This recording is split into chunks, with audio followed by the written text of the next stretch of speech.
Bismillahirrahmanirrahim. Assalamualaikum warahmatullahi wabarakatuh. Apa kabar teman-teman? Semoga senantiasa ada dalam kondisi sehat walafiat. Amin ya Allah ya Rabbal Alamin. Di segmentasi kali ini, insya Allah kita akan coba bahas terkait dunia perkuliahan.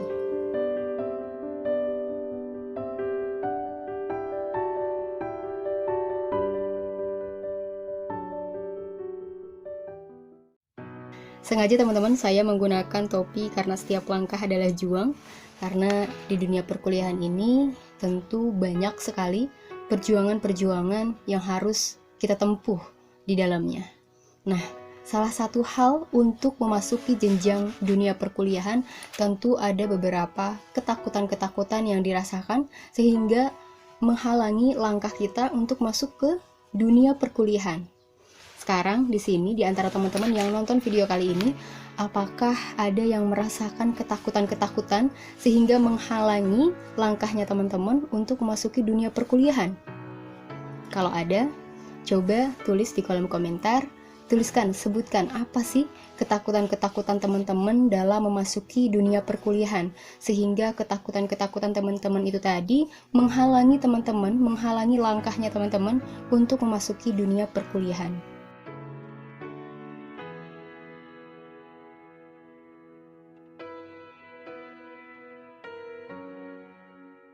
Nah, ada beberapa ketakutan-ketakutan yang saya alami dari beberapa tahun ke belakang terkait ketakutan dan menghalangi saya memasuki dunia perkuliahan. Yang pertama adalah pengetahuan. Pengetahuan, kenapa membuat saya takut dengan pengetahuan? Karena saat itu teman-teman di kelas 3 SMA, saat hendak lulus, saya merasakan bahwa pengetahuan saya biasa-biasa saja, minim, tidak seperti yang lainnya, memiliki intelijensi yang tinggi, memiliki kepintaran, kecerdasan, sehingga memiliki prestasi-prestasi yang gemilang, seperti itu. Dan hal itulah yang membuat saya takut untuk memasuki jenjang perkuliahan. Kayaknya saya tidak bisa deh memasuki dunia perkuliahan dengan pengetahuan saya yang minim ini. Sayanya tidak bisa deh, saya kan nggak berprestasi. Apakah saya bisa memasuki dunia perkuliahan dengan pengetahuan saya yang sangat terbatas? Ketika itu saya memiliki ketakutan seperti itu. Apakah ketakutan ini juga dirasakan oleh teman-teman saat ini? Merasa diri begitu minim dalam pengetahuan dan takut tidak bisa menyelesaikan dunia perkuliahan, bahkan takut untuk tidak bisa masuk ke dunia perkuliahan karena pengetahuan. Nah, kemudian yang kedua, ketakutan yang saya rasakan sehingga menghalangi langkah saya untuk memasuki dunia perkuliahan adalah faktor ekonomi. Dan ini tidak sedikit orang-orang merasakan hal yang sama. Dari beberapa seminar motivasi yang sempat saya isi, utamanya di sekolah-sekolah SMA, terkait motivasi untuk bisa kuliah adalah faktor ekonomi. Saya ingin kuliah, tapi saya tidak punya biaya. Apa yang harus kita lakukan ketika keterbatasan itu, baik dari pengetahuan dan juga ekonomi? Mungkin barangkali ada ketakutan-ketakutan lain yang teman-teman rasakan. Kalau saat ini, sesuai dengan pengalaman yang sempat saya rasakan di beberapa tahun belakang, adalah pengetahuan dan juga ekonomi. Yang kedua itu merupakan ketakutan-ketakutan bagi saya, sehingga menghalangi saya untuk memasuki dunia perkuliahan. Namun ternyata teman-teman, jika faktor yang pertama terkait pengetahuan dan kita takut di dalamnya, takut tidak bisa masuk ke dunia perkuliahan, takut tidak lulus, takut tidak bisa menyelesaikan dunia perkuliahan karena merasa diri tidak begitu pintar, tidak begitu cerdas, begitu ya, dan rasanya takut untuk memasuki dunia perkuliahan. Lalu ternyata teman-teman, jika kita saat ini merasakan ketakutan tersebut, merasakan ketakutan terkait pengetahuan, maka ketika kita merasakan takut dan kita diam di tempat, kita tidak akan mengetahui apakah kita bisa mendobrak itu semua. Toh pada akhirnya teman-teman, ternyata ketika yang saya takutkan adalah soal pengetahuan, orang yang namanya juga kuliah, yang namanya kuliah itu dari yang namanya tidak tahu untuk tahu. So, jika teman-teman merasakan pengetahuan teman-teman biasa-biasa saja, takut tidak masuk, takut tidak lulus, dan takut tidak bisa menyelesaikan studi S1 di perkuliahan teman-teman, di kampusnya teman-teman, maka sebenarnya itu hal yang salah. Dan itu yang saya rasakan. Di awal saya memang merasakan bahwa saya takut untuk kuliah karena merasa diri tidak begitu pintar, dan ternyata yang namanya pengetahuan itu bisa dicari, yang namanya pengetahuan itu tentu bisa dipelajari. Toh kan namanya juga belajar. dari yang tidak tahu menjadi tahu. Begitupun ketika kita memasuki dunia perkuliahan.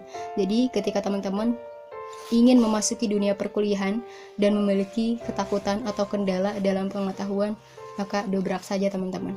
Jangan sampai takut, karena kita berniat untuk mencari ilmu. Dari yang tadinya tidak tahu, kita tidak tahu sama sekali dan ingin tahu. Dan salah satu ingin tahu itu adalah kita capai dengan dunia perkuliahan.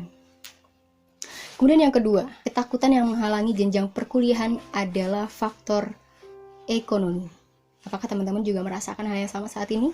Teman-teman ingin kuliah tapi tidak punya biaya. Teman-teman ingin kuliah, ingin melanjutkan dan ingin menggapai impian-impian teman-teman, tapi lagi-lagi teman-teman tidak mempunyai biaya. Dan ini adalah keterbatasan untuk kita. Jika teman-teman merasakan hal yang sama, coba boleh kembali lagi ditulis di kolom komentar. Nah, teman-teman, untuk faktor ekonomi ini yang kita rasakan untuk memasuki dunia perkuliahan hingga akhirnya takut, karena takut tidak bisa membayar SPP, takut tidak bisa membayar tempat kita tinggal, takut tidak bisa membayar untuk sehari-hari kita makan, hingga akhirnya ketika kita takut, maka ada dua hal. Yang pertama, orang yang pertama dia memilih menyerah dengan keadaan karena dia tidak punya uang, karena dia tidak punya biaya. Dan dia takut karena dia takut untuk tidak bisa membayar berbagai hal di dunia perkuliahan. Dia akhirnya menyerah dan tidak melanjutkan untuk kuliah. Kemudian yang kedua, dia tidak punya biaya. Dia menyadari hal itu, menyadari betul hal itu, menyadari betul keadaan saat itu. Tapi dia tetap memilih melanjutkan untuk masuk ke dunia perkuliahan. Sebenarnya di faktor ekonomi ini pun saya rasakan teman-teman. Ini betul saya rasakan. Bahkan orang tua sendiri tidak bisa menjamin biaya saya kuliah. Full 4 tahun tidak bisa menjamin hal tersebut. Sebenarnya kalau kita mendapati hal demikian, kalau kita patah arang, patah semangat, itu sebenarnya bisa, kata-kata tersebut bisa mematahkan kita. Tapi ketika kita percaya diri, maka kita akan menemukan dan tetap melanjutkan langkah-langkah kita untuk masuk ke dunia perkuliahan. Meskipun kita berada di tengah keterbatasan dengan faktor ekonomi saat ini, sebenarnya itu bukan menjadi penghalang. Camkan ya, bukan menjadi penghalang kita untuk menggapai impian-impian kita. Apakah kita yang tidak punya biaya tidak berhak untuk kuliah? Apakah kita yang tidak punya biaya tidak berhak untuk mengenyam pendidikan? Tentu setiap orang bisa dan memiliki kesempatan itu, dan itu kembali ke dalam diri kita, bagaimana kemauan kita, keinginan kita, tingkat kemauan kita, apakah kita benar-benar mau berusaha ataukah tidak. Nah, bagaimana saya ketika mendapati hal tersebut, ketika berada di tengah keterbatasan faktor ekonomi? Yang pertama adalah saya meyakini orang tua bahwa yang namanya rezeki itu tidak akan kemana, apalagi rezeki untuk orang yang mencari ilmu. Teman-teman ingin kuliah, niatnya bagus untuk mencari ilmu. Apakah Allah akan mendiamkan begitu saja tanpa memberikan rezekinya kepada teman-teman? Tentu Allah akan memberikan rezeki, apalagi kepada orang-orang yang ingin mencari ilmunya di jalannya. Jadi yakini itu, dan jangan sampai kita terpatahkan dengan keterbatasan termasuk keterbatasan ekonomi. Ada satu cerita teman-teman, ketika saya di kelas 3 SMA di tahun 2012, kemudian saya mendapati kabar ada sosialisasi dari salah satu kampus di Indonesia di gedung Balai Rancage ketika itu. Kemudian saya minta izin ke guru BK untuk mengikuti sosialisasi dari salah satu kampus tersebut. Kemudian saya ikuti ke Balai Rancage. Saya duduk di tengah orang-orang yang sudah hadir melingkupi gedung itu, gedung Balai Rancage.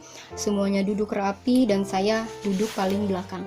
Saya duduk paling belakang, saya keluarkan pulpen, keluarkan kertas untuk menyerap apa-apa yang mereka sampaikan. Saya mengikuti betul ketika itu. Dan di akhir acara ada salah satu sesi motivasi dari 2 mahasiswa. Saat itu namanya Laita dan Desi.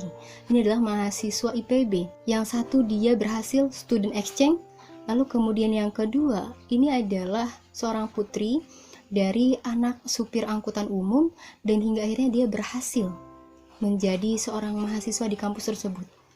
Kemudian di saat itu membuat mata saya berkaca-kaca dan tentunya bulu kuduk berdiri, terutamanya ketika Laita waktu itu mengucapkan kata-kata kepada semua audiens.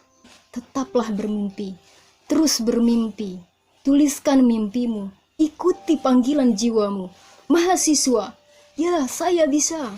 Mahasiswa, ya saya bisa. Serentak semuanya diucapkan oleh siswa-siswa Cianjur yang ikut acara ketika itu. Mahasiswa, ya saya bisa. Itu yang membuat saya berkaca-kaca dan membuat bulu kuduk saya berdiri.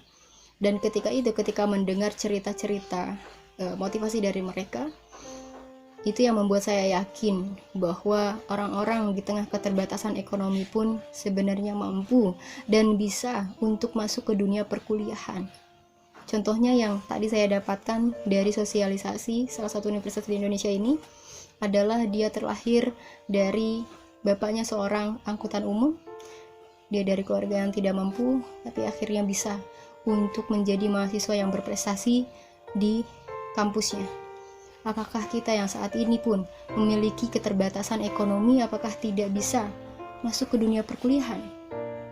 Tentu ini jangan dijadikan alasan untuk kita untuk stuck di tengah-tengah dan tidak melanjutkan langkah kita untuk masuk ke dunia perkuliahan. Tetap lanjutkan impian teman-teman, tetap lanjutkan langkahnya teman-teman untuk masuk ke dunia perkuliahan. Meskipun ada beberapa ketakutan-ketakutan sehingga menghalangi teman-teman, langkahnya teman-teman untuk masuk ke dunia perkuliahan.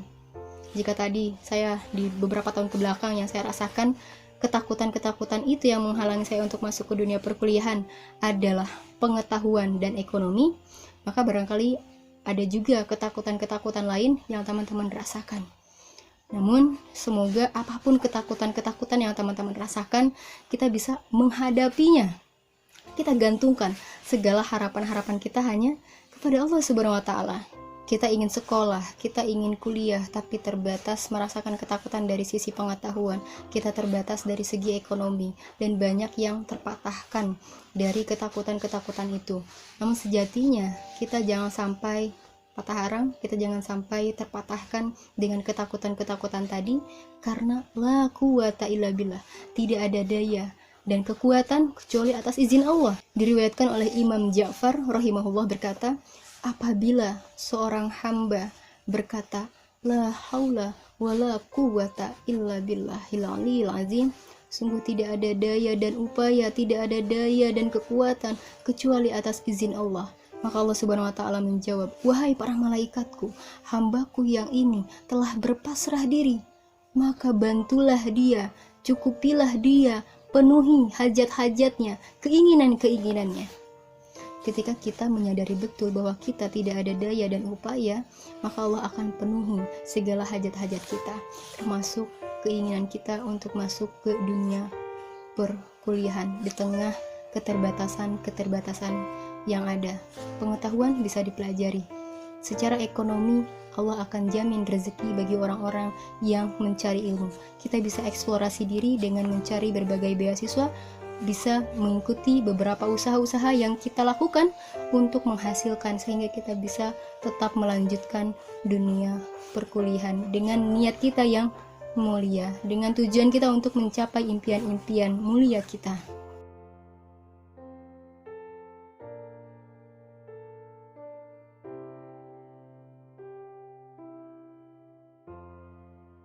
Baik, demikian teman-teman yang bisa saya sampaikan di video kali ini.